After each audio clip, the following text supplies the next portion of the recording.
오늘 이 새벽에 하나님 전에 나오신 여러분들 한 사람 한 사람을 주님의 이름으로 사랑하고 축복합니다. 제가 어제 말씀을 시작하면서 하나님의 말씀이 여러분들을 불편하게 했으면 좋겠다 기억하시죠? 어제 좀 불편하셨어요? 제가 실패한 것 같네요. 오늘 새벽에도 어떤 부분인지 모르지만 여러분들의 마음이 말씀 때문에 좀 불편해졌으면 좋겠다 이런 심정으로 말씀을 전하려고 하고요. 이번에 말씀은 계속해서 좀 연속성이 있습니다. 전체적인 주제는 우리 어제 반응을 좀 보이기로 했죠. 전체적인 주제는 제자입니까? 네. 그리고 어제의 제목은 새 포도주는 새 부대에, 제가 새 포도주를 새 부대에 담아야 되는 이유를 여러분들에게 말씀을 드렸고, 우리가 또 제자가 되기 위해서 물어야 될 또 하나의 중요한 질문이 있습니다. 그것이 뭐냐면, 나는 정말 주님의 기쁨이 되기를 원하는가? 한번 여러분들이 이렇게 반대로 한번 생각해 보세요. 나는 주님의 기쁨이 되기를 원하는가? 아니면 주님이 내 기쁨이 되기를 원하는가? 우리는 그동안 어떻게 살았죠? 사실 우리가 하나님을 믿는다고 하면서도 내가 주님의 기쁨이 되기보다는 늘 주님이 내 기쁨이 되어야 우리들에게 감사가 있었던 것 같죠. 그래서 우리들이 보통 교회에서 드리는 감사 예물이라고 하는 그 감사 예물의 기도 제목은 대부분 어떤 것이었냐면, 우리가 원하는 것들이 이루어졌을 때 너무나 감사해서.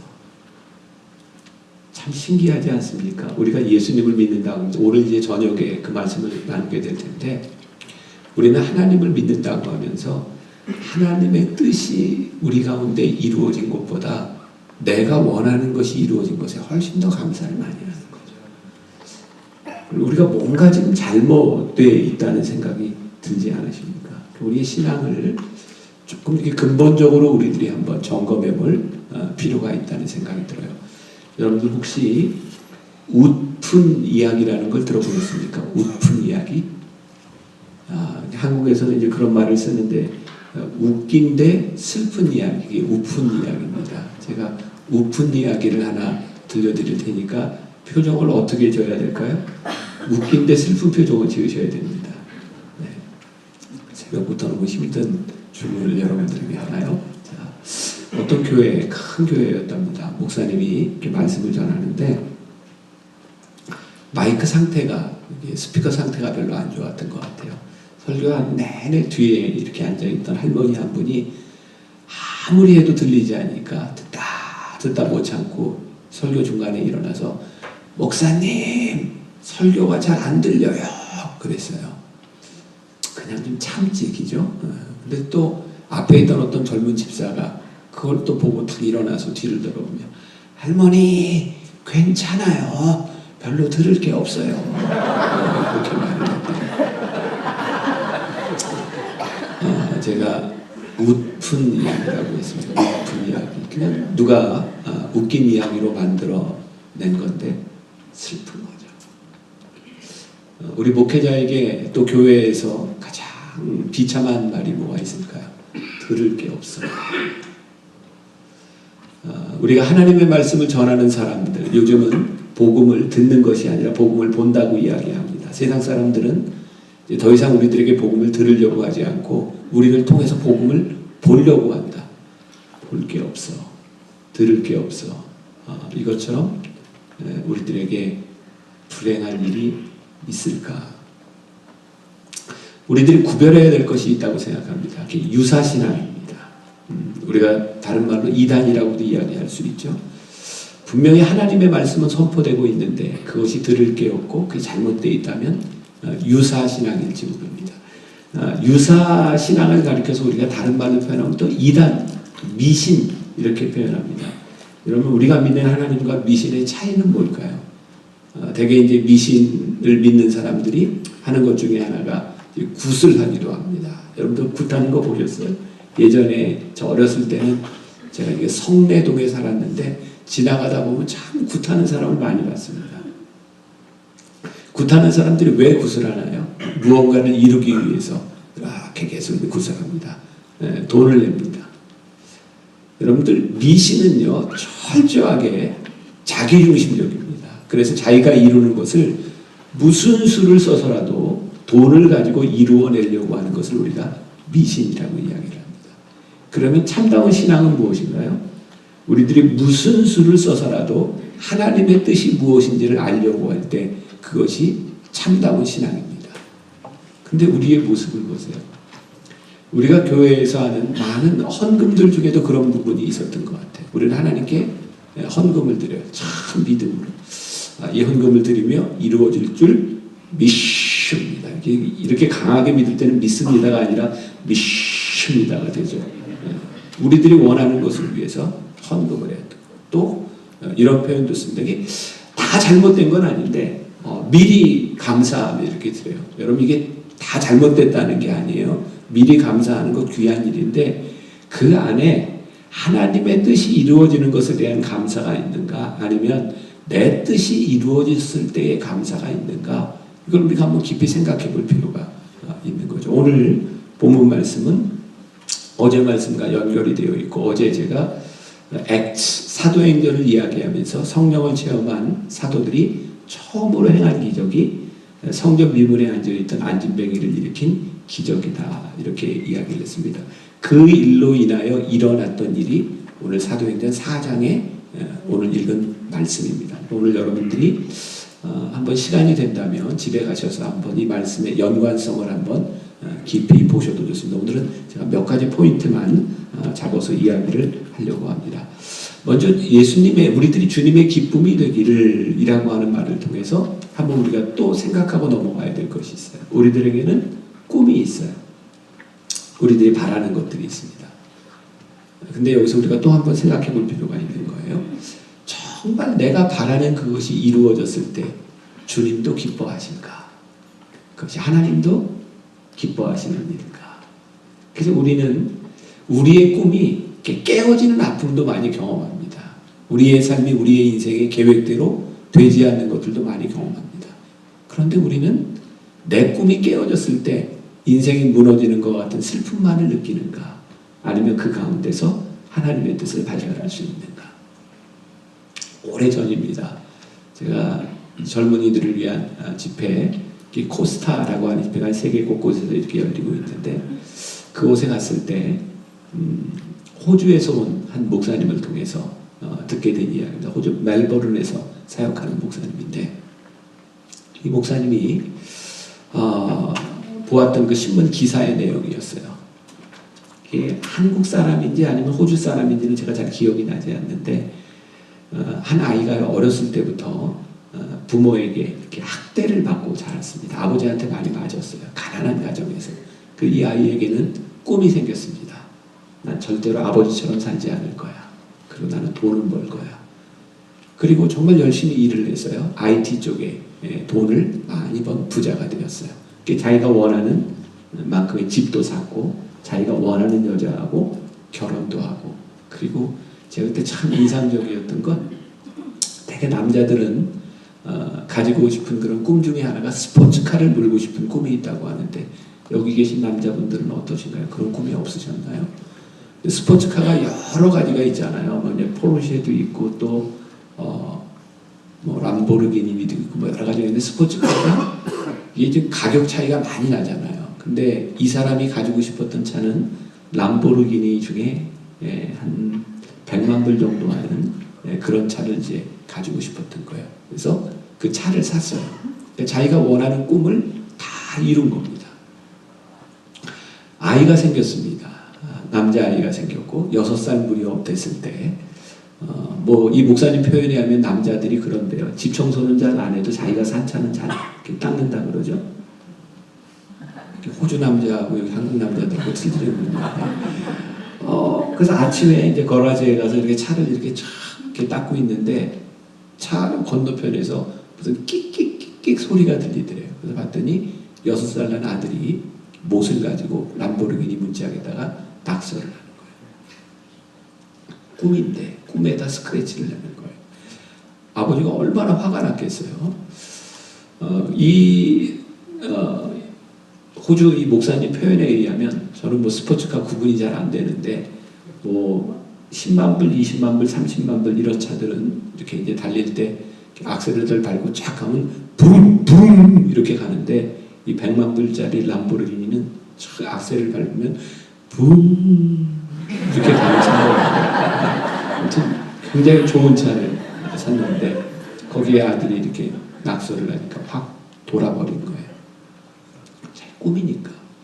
그래서 그 6살 난 아이를 데려다가 바닥에다 손을 놓고 네가 뭘 잘못했는지 아빠가 알려줄 거야. 그리고 망치로 손을 때렸답니다.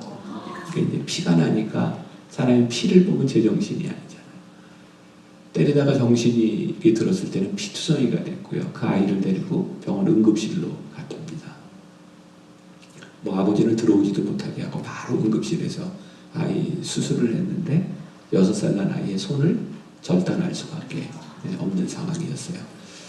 아버지가 병원에 병실에 아들이 입원해 있는 병실에 들어갔습니다. 근데 아들이 아버지를 보자마자 절단된 손, 붕대로 감은 손을 가지고 내려와서 무릎 꿇고 아빠한테 다시는 안 그럴게요. 빌드라는 거예요. 아버지는 그 길로 집으로 가서 권총으로 자살을 했고 그게 이제 신문 기사에 난 거예요. 그리고 이 6살 난 아이가 람보르기니 문짝에 낙서했던 완성되지 못한 낙서의 글이 사진에 나온 겁니다. I love DA까지 썼던 낙서였어요. 이 아버지가 이루었던 꿈, 그의 인생에 원했던 모든 것을 얻은 것이 그의 삶에 정말 행복일 수 있을까요?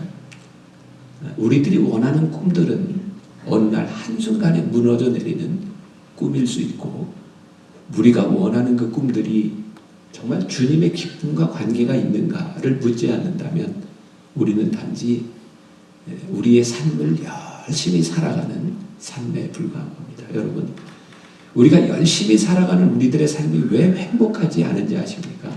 왜냐하면 우리의 계획대로 우리의 인생이 되지 않기 때문입니다. 전 제가 제 삶에서 뭐 작은 것이기는 하지만 진짜 이해할 수 없는 게 있었어요. 저는 목사가 돼서 은혜를 받았거든요. 그러니까 억지로 목사가 됐고요. 목사가 돼서 은혜를 받고 난 다음엔 제가 27살에 이제 은혜를 받았는데 군목 시절에 그렇게 오래 산 인생이 아닌데 은혜를 받지 않고 살았던 그 시간이 너무 아까웠어요. 정말 열심히 살려고 노력을 했고 열심히 살았어요. 제가 군목이었으니까 군인들을 위해서 내가 해줄 수 있는 것이 뭘까? 그들에게 어떤 상담을 하고 어떤 사역을 할까? 그러니까 아이들하고 일단 친해지는 게 제일 중요한 일이었고요. 저는 아이들과 친해지기 위해서 군부대 앞에 그 당시엔 젊은이들이 농구를 많이 했어요. 농구장을 만들어 놓고 제가 농구도 하고 축구도 하고 테니스도 하고. 근데 제가 이렇게 이제 농구를 하는데 이렇게 슛을 하고 탁 내려오는데 한 병사가 저를 툭 건드렸는데 내려오는 순간 허리를 삐끗했어요. 어디 꼼짝할 수가 없는 거예요. 몇 달이 지나도 낫지를 않고 움직이기가 너무 힘들어서 병원에 갔더니 허리 수술을 해야 되겠다 그러더라고요. 그러면서 저에게 두 가지 초이스를 이야기했어요. 허리 수술을 하고 그냥 일찍 제대를 할 수도 있고 군생활을 계속할 수도 있다. 근데 허리 수술을 하고 1년 남은 군생활을 어떻게 할까 하다가 제가 군에다가 이런 요청을 했습니다. 나 1년 남은 기간 마저 군생활을 마치면 좋겠는데 혹시 군 병원에서 근무를 할 수 있겠는가 그랬더니 그것이 허락이 됐어요. 그래서 수술을 하고 군병원에서 근무를 해야 되겠다. 그래서 이제 서울중앙병원에 가서 이제 수술을 하는데 제가 이제 27, 28 그때 젊은 나이였죠. 처음으로 이제 수술을 하게 된 거예요. 혹시 여기 남자분들 전신 마취 해보셨어요? 대답을 안 하시려고 작정을 하셨군요. 제가 그냥 물어본 거예요.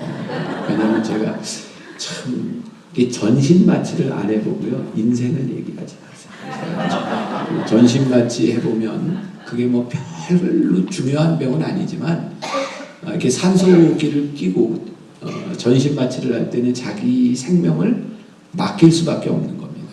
그러니까 제가 이제 젊은 나이에 처음 수술을 하게 된 거예요. 근데 그때 저는 이제 은혜 받은 사람이니까 진짜 수술실에 참 이제 찬양하면서 이렇게 담담하게 들어갔어요.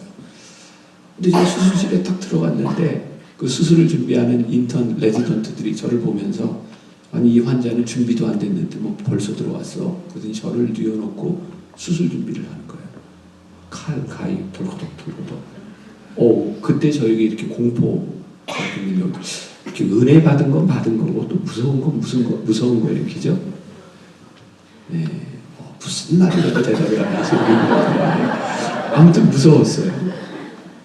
근데 그날따라 공교롭게도 제가 아침에 신문을 보고 이렇게 수술실로 갔는데 서울대 학생 하나가 이렇게 허리 수술을 받다가 잘못돼가지고 십몇 년 이렇게 식물인간으로 있다가 그 보상받은 이야기가 사회면에 크게 났었어요. 누워있는데 그 기사도 막 떠오르고 이제 막 무서운 거예요. 조금 있다가 전신 마취합니다 했는데 이제 정신을 잃었어요. 이제 마취가 끝났어요. 그리고 수술을 마치고 이렇게 마취해서 딱 깨어나는 순간 저에게 느껴진 건 통증이었거든요. 근데 깨어나면서 제 입술로 정말 처음으로 하나님께 고백한 말이 있었어요. 하나님 감사합니다. 왜 감사했냐면 제가 군병원으로 가기로 이제 결정이 되어 있었는데 짧은 기간에 이 수술하는 이 과정을 이렇게 지나면서 제 마음에 제가 군병원에 가면 병사들을 위해서 기도하는데 입술이 아니라 가슴으로 기도할 수 있을 것 같더라고요. 그게 너무 감사했어요. 제가 병실에 갔는데 이제 군대 그 여성교회 회장인데 저를 이제 병문안을 온 거예요. 제가 지금도 못 잊어요. 30년 지났는데 그분이 저한테 와서 목사님, 올해는 참 허리도 다치고 목사님 올해 참 재수가 없네요. 그죠? 여성교회 회장이 저한테 재수 없다고 재수 없는 거죠. 제가 재수 없는 해. 근데 저는 그게 너무 감사했어요. 그게 내 인생의 헛된 것이 아니라 가슴으로 기도할 수 있도록 하나님이 나를 목사로 만들어 가시는구나. 이해할 수 없는 일이에요. 저는 진짜 열심히 은혜 받고 열심히 사역하려고 하는데 왜 제가 허리를 다쳤을까? 남들이 볼 때는 아니 저 시간도 모자란다고 얘기하는 사람이 왜 허리를 다쳤을까? 그런데 허리를 다치고 나 보니 그 가운데서도 하나님은 내 삶에 인도하심이 있는 거예요. 우리가 주님의 기쁨이 된다. 이것을 우리의 삶에 내가 원하는 일이 착착 맞아 들어간다라고 생각한다면 어떻게 내가 주님과의 기쁨 가운데 있겠어요? 어제 이야기한 우리는 언더스탠딩이 아니라 트러스트. 주님을 우리들이 믿음으로 살아가고 주님을 신뢰한다고 하는 것은 지금 내 삶에 일어나는 일 가운데 하나님의 인도하심이 있는 걸 우리들이 믿기 때문이죠. 자, 오늘 말씀 보세요. 이게 이해할 수 있습니까? 아니, 사도들이 뭐 성령을 받겠다고 한 것도 아니고 예수님이 기다리라고 해서 마가의 다락방에서 기다리다 성령을 받았고, 아니 나가서 병을 고치려고 한 것도 아니라 성령이 충만하여 예수의 이름으로 병자를 고쳤단 말이에요. 그러니까 사람들이 난리가 난 거예요. 아니 나면서부터 안진병이 된 사람이 나았으니 그게 얼마나 큰 사건이겠어요. 사람들이 다 떠버리고 다닌 거예요. 사람들이 모이기 시작했고, 그런데 그 일로 인하여 베드로가 요한이 옥에 갇힌 거예요. 야, 우리는 은혜를 받으면 우리가 하나님의 뜻대로 살면 우리들이 원하는 일이 뭐예요?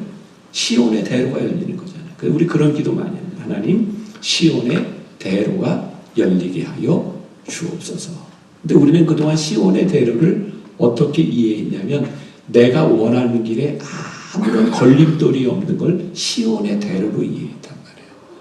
근데 시온의 대로는 내가 원치 않는 걸림돌이 없다 이것이 아니라 하나님이 인도해 가시는 길이 시온의 대로인 거예요. 그러니까 우리가 그동안 시온의 대로라고 하는 말 자체도 우리들이 잘못 이해하고 있었던 거죠. 하나님의 인도하심 가운데 우리들이 살아가는 것이 시온의 대로인 거예요. 자, 우리는 그동안 또 교회에서 정직에 대한 이야기를 많이 들었어요. 정직하면 하나님이 복을 주신다. 주의를 잘 지키면 하나님이 복을 주신다. 만약에 우리의 인생의 골이요, 우리 인생의 목표가 복을 받는 일이라면 그것이 맞습니다. 그래야 됩니다. 그것이 참 신앙입니다. 그런데 우리 인생의 목표는 복이 아닙니다. 어제 제자도에 대한 말씀 누가복음 9장 23절을 이야기했어요. 예수님께서 너희가 나를 따라오려거든 복을 받고 따라와라 이렇게 말씀하신 것이 아니라 너희가 나를 따라오려거든 자기를 부인하고 자기 십자가를 지고 나를 따를 것이니라 라고 말씀하셨어요. 그래서 예수님을 신실하게 잘 믿는 사람들에게 예수님의 말씀대로 살아가는 사람들에게 시온의 대로라고 하는 것은 인생의 근심 걱정이 없는 것이 아니란 말이에요. 그러니까 우리들이 그동안 이해할 수 없다고 생각했던 게 저렇게 신실한 사람의 아이가 사고로 세상을 떠났어. 이거 어떻게 우리들이 해석하고 어떻게 우리들이 알 수 있냐. 아니 저렇게 예수를 잘 믿는 사람이 사업이 망했어. 하나님이 계시지 않은 건가요? 아니에요. 만일 우리의 인생의 복이 우리들의 인생의 목적이 돈이라면 그 말이 맞지만 하나님은 이 성경에 있는 하나님이 쓰셨던 정말 위대한 인물들을 보면 하나님의 일을 하면서 그들이 당했던 고통과 어려움들이 참 많아요. 때로는 핍박이 있어요. 근데 그 가운데서도 끝까지 말씀을 붙들고 하나님의 길을 갔던 사람들을 우리들이 승리했다라고 말을 합니다. 아무 문제가 없이 살았던 사람들이 승리한 사람이 아니라 그 어려움 가운데서도 믿음을 지키며 살아갔던 사람을 우리들은 승리했다라고 말을 하는 거예요. 그래서 저는 요즘 제가 몇 주 전에 교회에서 그런 설교를 했는데 우리는 그동안 그런 얘기를 많이 들었잖아요. 비즈니스를 하면서 주일을 잘 지키기 위해서 문을 닫았더니 하나님이 축복해 주셔서 야 주일날 문을 닫고도 이렇게 복을 받았습니다. 참 신기하게도 주일날 문을 닫았더니 토요일 금요일에 하나님이 사람을 몰아주셨어. 저는 하나님이 그렇게 하실 수 있는 분이라고 믿고 또 그 사람에게 필요한 것이 하나님의 은혜 가운데 돈이라면 하나님이 그렇게 축복해 주셔서 그렇게 쓰시겠죠. 그런데 우리들에게는 또 다른 간증이 필요한 거죠. 제가요 주일을 지키기 위해서 문을 닫았어요. 제가 안식일을 거룩하게 지키기 위해서 이 시간은 일 안 하기로 했어요. 그랬더니 돈을 좀 덜 버네요. 그때 감사해요. 왜? 제가 하나님의 뜻대로 살아가는 게 너무 감사하고 적어도 내가 예수님을 주라고 고백하면서 내가 세상의 물질에 무릎을 꿇은 것이 아니라 하나님 앞에 무릎을 꿇은 것이 너무 감사해서 내가 이 신앙을 지킨 것이 너무 감사해서 저는 두 가지의 간증이 공존해야 된다고 믿거든요. 하나님은 우리가 생각할 수 없는 방식으로 물질을 주시는 분이기도 하지만 하나님은 우리가 생각할 수 없는 방식으로 물질을 걷어가시기도 하세요. 왜? 물질이 너를 망가뜨리고 있구나. 때때로 어려움의 광야를 지나면서 하나님은 우리가 동행하기를 원하시기 때문에 우리들로 하여금 광야를 걷게 하시기도 하죠. 그래서 저는 정직한 자가 우리는 축복을 받는다라고 이야기를 하는데 그 축복은 우리들이 말하는 축복이 아닌 것 같아요. 정직한 자의 형통함을 우리들이 믿죠. 그건 세상의 방법으로 우리들이 얻는 것이 아니라 정직한 자에게 하나님의 뜻대로 살아가는 자에게 하나님이 인도해 주시는 하나님의 복을 경험하는 거예요. 여기 그런 우리의 세상적인 척도로 보면 베드로와 요한에게 일어난 일을 우리들이 이해할 수 없는 일인 거예요. 그가 안진뱅이를 고쳤고 오늘 여기 보세요. 말씀을 전할 때 이날 예수를 믿은 사람들이 5,000명이나 됩니다. 그런데 핍박을 받아요. 그러니까 저는 이런 생각이 들더라고요. 하나님을 믿는 사람들에게 복음을 전하는 사명도 있고요. 사탄도 사명이 있어요. 어떤 사명이냐면 복음을 전하지 못하도록 가로막는 사명이 있어요. 그러니까 우리가 예수를 믿고 제자가 되면 필연적으로 제자의 길을 가로막는 일들을 우리들이 경험하게 되는 거죠. 그러니까 우리가 만약 예수를 믿는데 이런 사단의 이런 세상의 세력, 악의 세력과의 싸움이 일어나고 있지 않다면 어쩌면 극단적으로 얘기해서 우리들이 제자의 길을 가지 않고 있구나 라고 생각하는 게 맞을지도 몰라요. 아멘. 그리고 오늘 이 베드로와 요한이 처했던, 제자들이 처했던, 아니 병자를 고친 일고 잘한 일인데, 은혜를 받고 한 일인데 왜 그들의 인생에 어려움이 오냐 이 말이에요. 근데 이들은 이렇게 묻죠. 내가 너희에게 좋은 일을 하랴, 아니면 하나님이 원하시는 일을, 하나님이 좋아하시는 일을 하랴. 이들은 제자가 되어 있는 거예요. 하나님의 일이 무엇인지, 하나님이 원하시는 일이 무엇인지를 묻고 있기 때문에 이들은 제자가 되어 있는 거죠. 자, 우리가 제자가 되고 우리들이 가야 될 길이 보인다고 하면 우리들의 신앙에 있어서 몇 가지 명백히 해야 될 일들이 좀 있을 것 같아요. 제자가 된다고 하는 것은 때때로 우리들의 삶에 중요한 결단의 문제이기도 합니다. 그러니까 주님의 기쁨이 되기 위해서는 우리들이 내려놓고 결단해야 될 일이 있는 거죠. 근데 여기 이렇게 남자들이 이렇게 앞에 있어서 제가 이렇게 남자들 이야기를 해서 죄송한데, 남자들이 아마 예수를 믿으면서요 제일 많이 기도하는 것 중에 하나가, 기도 제목 중에 하나가 술, 담배 끊는 것인 것 같아요. 그러니까 우리가 한국적인 상황에서 예수를 저 사람이 잘 믿느냐 안 믿느냐 하는 건 술, 담배의 문제가 좌우될 때가 참 많지 않습니까? 네. 그래서 이렇게 예수를 믿으면 기도합니다. 하나님, 술, 담배 끊게 해주세요. 저는 그런 기도를 하는 사람을 보면 한 대가, 죄송합니다, 한 대를 딱 때려주고 싶어요. 술, 담배 끊게 해달라고 뭐하러 기도하세요? 그냥 끊으세요. 그거는 기도해야 될 문제가 아니라 끊어야 될 문제입니다. 그리고 우리는 또 용서, 저 사람 사랑하게 해주세요. 기도가 필요합니다. 그런데 더 필요한 건 결단이죠. 사랑해. 그러면 더 이상 우리들이 그 기도하지 않고 더 나은 기도로 나아갈 수 있는데 우리는 계속 붙잡혀 있는 거예요. 제자로서 다이나믹한 삶을 살지 못하는 이유 가운데 하나는 우리들이 결단하지 못하고 늘 거기에 붙잡혀 있는 거예요. 그리고 한국 교회의 큰 문제 가운데 하나는 골드미스들이 많이 생긴 겁니다. 소위 스펙도 좋고 뭐 외모도 좋고 돈도 잘 버는 여자들이 그 나이 또래 신앙 좋은 사람들을 만나지 못하다가 이제 골드미스가 돼서 배우자를 위해서 기도하고, 저희 교회도 이 골드미스들끼리 모여서 이렇게 셀을 만들어서 이렇게 중보기도 하고 결혼을 위해서 이렇게 기도합니다. 제가 한 번은 그 친구들한테 그랬어요. 야, 그만 기도해. 그만 기도하고 만나. 만나야 뭐가 되지.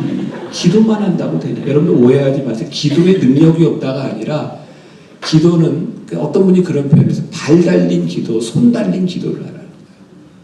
우리가 제자가 된다고 하는 것은 추상적인 문제가 아니라 우리들이 말씀을 따라 어떻게 살아가야 될 것이냐에 대한 문제고, 필연적으로 말씀을 따라 살아간다고 하는 것은 우리들의 삶에 상처를 주는 일들이 있어요. 오늘 베드로와 요한에게 참 귀한 것이 뭘까요? 그들이 복음을 전하다가 상처를 받는 거예요. 어려움을 당한 거예요. 저는 사도 바울이 이야기했던 내 몸에 그리스도의 흔적을 지는노라 라고 하는 그 흔적이 뭘까? 뭐 여러 가지로 이야기할 수 있겠지만, 그가 예수님을 전하다가 맞았던 매, 돌에 맞고 채찍에 맞았던 그것들이 상처가 되어 흔적으로 남았을 때, 사도 바울은 사역을 하다 힘들다가 지칠 때, 또 흔들릴 때 그 상처를 바라보며, 야, 내가 이렇게 예수님 말씀 전하면 내가 받은 내 인생에 상처가 있지. 그게 그를 붙잡아주지 않았을까. 그러니까 다른 말로 이야기하면 여러분들의 삶에서 예수를 믿은 것 때문에 말씀을 전하다가 여러분들의 삶에 손해봤던 흔적이 한 번쯤은 있어야 되지 않을까요? 근데 우리는 바득바득 손해보지 않으려고 해요. 그러니까 세상 사람과 다른 게 없는 거예요. 아이들을 학교 보내는 문제부터 비즈니스 하는 문제, 모든 문제에서 우리는 세상 사람들과 하나도 다르지 않은 거예요. 그러니까 경쟁력이 없는 거예요. 예수를 믿는 사람들이. 예수를 믿는 사람들이 세상과 경쟁력이 있는 것은 가치가 다르기 때문에 경쟁력이 있는 건데, 동일한 가치를 가지고 여러분들이 주일날 예배를 드리면서 나 교회 다닌다 라고 하니까 세상과 경쟁력이 없는 거예요. 우리들이 하나님 앞에 경쟁력 있는 사람이 된다고 하는 것은 제자가 되는 것만큼 우리들에게 큰 경쟁력이 없는 거죠. 그랬더니 오늘 일어났던 일 중에 굉장히 중요한 것이 뭐냐면 사람들이 베드로와 요한을 아는 거예요. 그들이 어떤 사람이면 예수와 같이 있었던 것인 것도 알고 본래 그들이 학문이 없는 범인이었던 것을 아는데 그들이 저런 기적을 행하고 저런 말씀을 행하는 것을 보니 놀랍다 이 말이에요. 그러니까 우리들이 세상을 놀라게 할 수 있는 일들은 세상과 동일한 경쟁력이 아닙니다. 그러니까 여러분들의 자식을 공부 열심히 시켜서 좋은 대학 갔다. 그것이 세상 사람들과의 경쟁력이 아니고 비즈니스를 해서 돈을 벌었다. 이것이 경쟁력이 아니라 내가 알고 있는 저 사람은 본래 돈을 정말 좋아하는 사람이었고 자식에게 애착이 있는 사람이었는데 내가 본래 알았던 그가 아닌 거예요. 그의 인생의 가치가 변한 거예요. 그러니까 우리가 예수를 믿고 비즈니스를 하다가 주의를 지키니까 손해를 보는데 당최 저 인간은 손해를 봤는데도 웃어. 아니 저 인간은 손해를 봤는데도 감사해. 여러분 사람들이요 예수 믿다가 돈 버는 사람 때문에 감동할까요? 돈을 잃어버렸는데도 감사를 잃지 않는 사람에게 감동할까요? 저는 세상과 다른 가치를 가지고 살아가는 우리를 바라보면서 크리스찬이라고 이야기를 하지 세상과 똑같은 가치를 가지고 하는 사람들에게 어떻게 크리스찬이라고 부를 수 있냐. 그러니까 제자가 된다고 제자도가 뭐예요? 자기를 부인하고 자기 십자가를 지는 모습들이 우리들에게서 보여질 때 우리들은 크리스찬이라고 말할 수 있는 거예요. 우리는 학문 없는 범인, 우리는 그렇게 능력 있는 사람이 아닐지 몰라요. 여러분 제가 참 부러워하는 분들이 있어요. 선교사님들. 그리고 저도 목사지만 이렇게 삶을 이렇게 다 하나님께 드리는 분들을 보면 부러워요. 여러분들은 그렇지 않으세요? 이런 기도, 하나님 나를 드립니다. 그런 기도를 보면 부럽지 않아요. 야, 저 사람은 어떻게 자신의 삶을 저렇게 드릴 수 있을까? 저는 그럴 자신이 없는 사람이거든요. 근데 어느 날 제가 이렇게 기도하다가 깨닫게 된 일인데 저는 이렇게 하나님께 나를 드립니다 라는 기도가 굉장히 위대한 기도인 줄 알았는데 그렇지 않더라고요. 입장을 좀 바꿔놓고 생각을 해봤어요. 제가 하나님의 입장에서 나를 드린다 이 기도를 들어보니까 가슴이 답답할 것 같아요. 무슨 의미인지 잘 이해가 안 돼서 여러분들 나를 드린다고 하면 여러분들을 하나님께 그럼 하나님의 입장에서 아이고 저걸 쓰려면 성질도 고쳐야지 몸도 고쳐야지 얼마나 골치 아플까 그런 생각 안 해보셨어요? 그러니까 나를 드린다고 하는 게요 내가 어떤 퀄리파이드인 자격이 있기 때문에 하나님 앞에 귀한 기도가 아닌 거예요. 하나님이 나를 사랑하시기 때문에 부족한 우리를 드리는 것을 하나님이 받아주시는 것이지 내가 능력이 있기 때문에 내가 어떤 달란트가 있기 때문에 우리들이 제자가 될 수 있는 것이 아니라는 거예요. 그러니까 우리가 하나님 앞에 하나님 나를 쓰세요. 하나님 제가 하나님의 길을 걷겠습니다 라고 하는 것은 우리들이 하나님 앞에 나를 드릴 수 있는 믿음이 생긴 거예요. 그러니까 다른 말로 이야기하면 우리들이 가지고 있었던 컴플렉스가 있죠. 우리는 그런 말을 참 자주 하지 않습니까? 내가 건강이 좀 나아지면, 내 형편이 좀 좋아지면 내가 하나님의 일을 하겠습니다. 근데 하나님은 그거 원하시지 않아요. 우리의 형편이 좋아지는 걸 원한다면 하나님이 백만장자를 원하시지 우리 같은 거 원하시겠어요? 내 건강이 좋아지면 하나님이 쓰시겠다고 하면 슈퍼맨을 원하시지 우리 같은 사람을 하나님이 원하시겠어요? 하나님은 완벽한 우리를 원하시는 것이 아니라 그냥 우리를 원하시는 거예요. 우리가 아플 때, 우리들이 연약할 때 그 자리에서 우리들이 하나님 앞에 쓰임받을 수 있고 그 자리에서 우리들이 제자의 길을 걸어갈 수 있는 거예요. 그러니까 베드로와 요한이 성령을 받았다는 것 말고는 그들에게 일어난 변화는 아무것도 없어요. 그들이 부자가 된 것도 아니에요. 그래서 사람들이 기억하는 베드로와 요한은 내가 본래 학문이 없는 범인으로 알았는데 그들이 저렇게 말을 하는 것을 보니 놀랍다. 그러니까 여러분들을 바라보고 저 사람 맨날 골골하던 사람으로 알았는데 저 삶에 일어난 변화가 무엇이냐? 여러분들에게서 보여줄 수 있는 것이 여러분들이 새롭게 되어서 어떤 퀄리파이 되어서 보여줄 수 있는 것이 아니라 지금 우리들이 보여줄 수 있는 것이 무엇인가? 저는 은혜 받고 제 삶에서 가장 큰 변화가 있다면 제가 가지고 있었던 컴플렉스를 한 방에 날려버린 거였어요. 전 진짜 목사가 돼서 컴플렉스가 참 많았어요. 일단 외모에 대한 컴플렉스. 뭐 머리 벗어지고 이런 거보다도 그냥 이렇게 보면 목사같이 생긴 분들이 있잖아요. 그런 분을 보면 너무 부러운 거야. 저분은 외모가 목사 같아. 그냥 제 속표현으로 그냥 하나 먹고 들어가는 것 같아. 그냥 목사 같잖아요. 근데 저는 외모가 별로 목사 같지 않아요. 우리 집사람이 요즘 저한테 맨날 좀 웃으라고 날카롭게 생겼다. 그리고 지금은 제가 살을 좀 많이 뺐는데 제가 이 키에 옛날에 83kg였거든요. 지금 16kg를 뺀 겁니다. 그러니까 별로 놀라지도 않으시네요. 우리 아이들이 우리 청년들하고 중국에 단기 선교 갔을 때 장사라고 있어요. 장사. 거기 모택동이 태어난 곳이거든요. 장사공항에 모택동 사진이 이렇게 걸려 있는데 우리 교회 아이들이 저기 목사님 사진입니다. 제가 옛날 외모가 그랬어요. 그러니까 뭐 외모에 대한 컴플렉스, 이제 머리 벗어진 것에도 제가 뭐 나이 많이 들어 보인다, 뭐 이런 이야기도 듣고, 제가 은혜 받기 전에 맨날 놀았던 것들, 그것들이 제 삶의 컴플렉스라고 생각했거든요. 근데 은혜를 받고 났더니 하나님이 다 쓰시는 거예요. 저는 요즘 너무너무 감사한 게 뭐냐, 목사가 돼서 제 최고의 장점이 머리 벗어진 거예요. 외모가 독특하잖아요. 그래서 사람들이 한 번 보면 잘 안 잊어버려요. 그리고 저는 만으로 25살에 목사가 됐거든요. 25살부터 목회가 빠졌는데 이것도 제가 목회하는데 정말 많은 도움이 됐어요. 내 삶의 컴플렉스라고 생각했던 것들이 그렇게 컴플렉스가 아니에요. 하나님이 쓰시면 다 쓰실 수 있는 건데요. 그래서 제가 이렇게 표현을 합니다. 여러분들의 삶의 상처가 간증이 되는 순간 더 이상 여러분들의 상처는 상처로 남아있지 않아요. 좀 여러분들 마음속에 제일 아픈 것들이 있잖아요. 어느 날 하나님께서 내가 제자가 된다, 하나님 나를 쓰신다고 하는 것이 느껴질 때는 언제냐면 그 상처를 내가 쓰겠다. 그 상처가 우리들에게 훈장이 되는 날 하나님이 우리를 쓰실 수 있는 거예요.